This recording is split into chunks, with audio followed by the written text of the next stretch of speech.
For sailors, darkness is not merely the absence of light. Darkness is the unknown itself. On the night of December 15, 1900, as the ship Archer passed those cursed cliffs off the western tip of Scotland, everyone in the bridge stood frozen. The lighthouse of Eilean Mòr, that unwavering eye in the middle of the ocean, had been blinded. That darkness wasn't just a light bulb going off. That darkness was the announcement of the three men's erasure from this world. James Duckett, Thomas Marshall and Donald MacArthur. They left behind no body, no farewell, no tombstone. Just the biggest secret of the century. Locals call these islands the Seven Hunters. This is where God threw the excess rocks as he created the world. For centuries, shepherds brought their sheep here but never spent the night here. Because according to belief, when the sun set, this island would leave our world and move to the other side. Ancient sailors would take off their hats upon landing on the island and spin them around to ward off evil spirits. Humanity has decided to plant the power of science and steel right at the heart of these superstitions. But nature does not like our arrogance. They weren't ghosts, they were flesh and blood.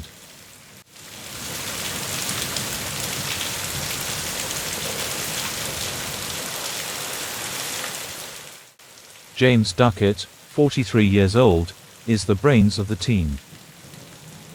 He knew every screw, every brick of this lighthouse, a father in love with his family.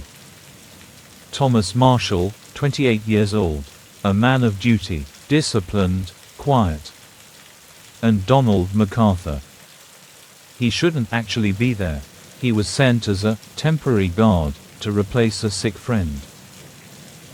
A tough-tempered, belligerent ex-soldier. They were forced to rely on each other because the nearest landmass was 20 miles away, and the only thing between them was an icy ocean. The day after Christmas, December 26, the relief ship Hesperus docked on the island. A flare was fired, no response. The whistle blew, no answer. But there was only a deathly silence on the island. Guard Joseph Moore climbed the stairs with trembling hands. 160 steps. With each step, his fear grew a little more.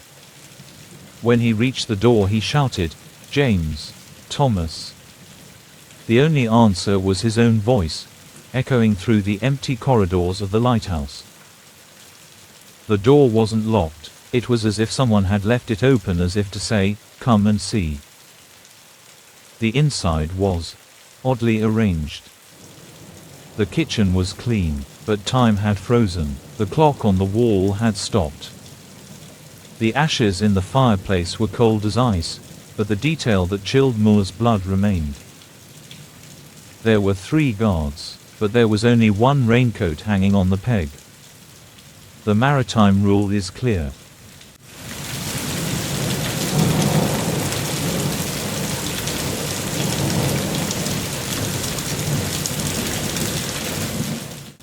When all hell is breaking loose outside, you never go out without protective clothing.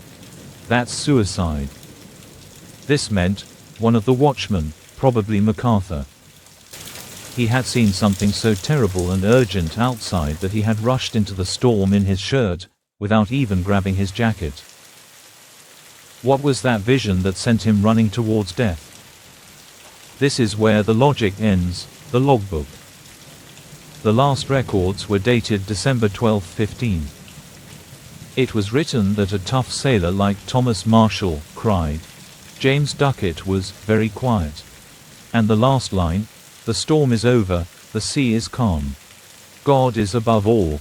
The chilling truth is this: according to meteorological records, there was no storm off the coast of Flannan at that time. The sea was calm, the sky was clear, so what were these men afraid of? From a storm that doesn't exist?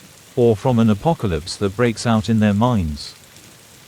Were these recordings real or were they proof of madness? Let's put aside the supernatural theories.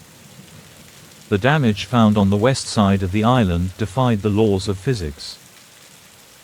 Iron railings 33 meters above sea level were bent and 1-ton rock blocks were dislodged. Science calls this a rogue wave. The silent killer of the ocean, rising suddenly. Perhaps Duckett and Marshall were checking the dock during the storm. MacArthur warned them, ran outside without a jacket. And at that moment, the ocean rose up like a gigantic hand and swept all three of them into infinity. Without even letting out a single scream. The file was closed by saying, "Accident." The bodies were never found. But locals say that 3 large birds flew around the lighthouse that night. They believe they are Duckett, Marshall, and MacArthur. Today, the Eilean Mòr lighthouse still burns, guiding ships. But if one day you find yourself there and listen to the wind, maybe you can still hear the whispers of those 3 men. Some lights go out, but the darkness never forgets. I am Onyx Abel. May your light never fade.